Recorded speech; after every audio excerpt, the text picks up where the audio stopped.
ফুলকপি পাকোড়া তো অনেকবারই খেয়েছেন, তবে আমি গ্যারান্টি দিয়ে বলতে পারি এত মজাদার আর এত বেশি ক্রিস্পি পাকোড়া আপনারা কখনই খাননি।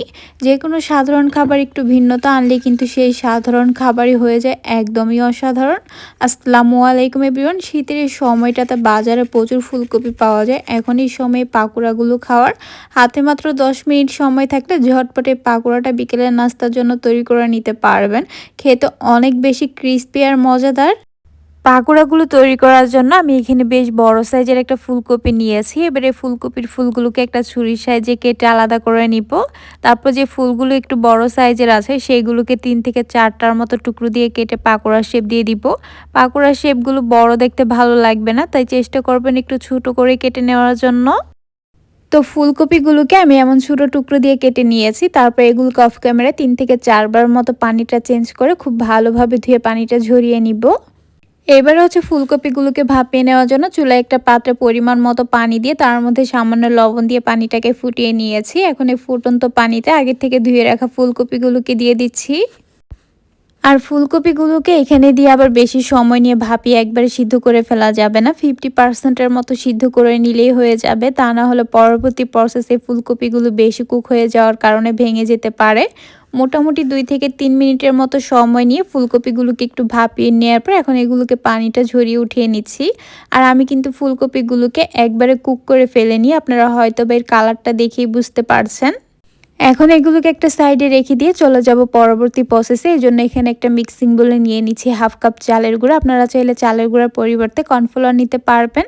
আর এখানে দিয়ে দিচ্ছি 1/4 কাপ বেসন, 1 চামচ মরিচের গুঁড়া, 1 চামচ চাট মশলা আর স্বাদ মতো লবণ, 1/2 চা চামচ আদা রসুনের পেস্ট। এবার হচ্ছে এখানে কিছু পরিমাণ পানি দিয়ে ভালোভাবে মিশিয়ে একটা মিডিয়াম ঘনত্বে ব্যাটার তৈরি করে নিব। আর ব্যাটারটা তৈরি করার সময় চেষ্টা করবেন পানিটা একবারে না দিয়ে কয়েকবার অল্প অল্প করে দিয়ে মিশিয়ে ব্যাটারটা তৈরি করে নেওয়ার জন্য। তাহলে পারফেক্ট একটা ব্যাটার খুব সহজেই তৈরি করে নেওয়া যাবে। আর ব্যাটারটাকে একটু ভালোভাবে মিশিয়ে নিতে হবে যাতে এর মধ্যে কোনো প্রকার লাম্পস না থাকে।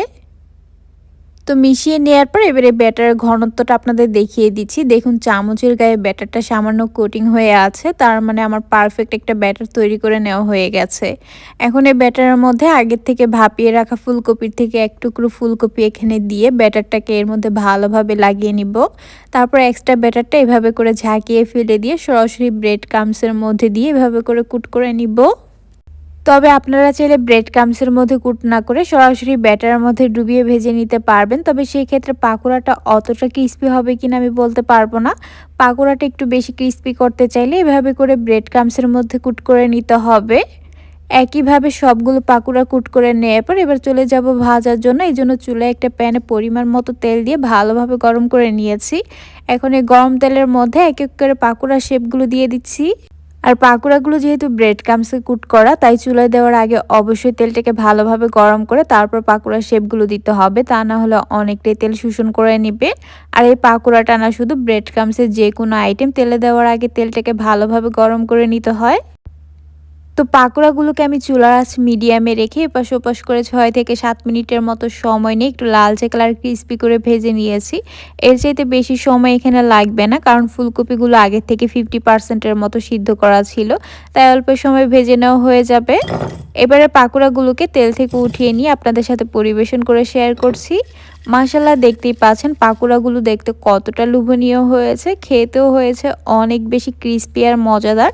আপনারা নিশ্চয়ই দেখেই বুঝতে পারছেন পাকোড়াটা কতটা ক্রিস্পি হতে পারে। বিকেলে চায়ের আড্ডাটা জমানোর জন্য এমন একটা পাকোড়াই যথেষ্ট, খেতে অনেক বেশি মজাদার। একবার হলে এই ফুলকপি সিজনে বাসায় তৈরি করে দেখবেন, পরিবারের সবাই অনেক বেশি পছন্দ করবে আর মজা করে খাবে। আশা করছি আমার এই সহজ পাকোড়ার রেসিপিটি আপনাদের ভালো লেগেছে।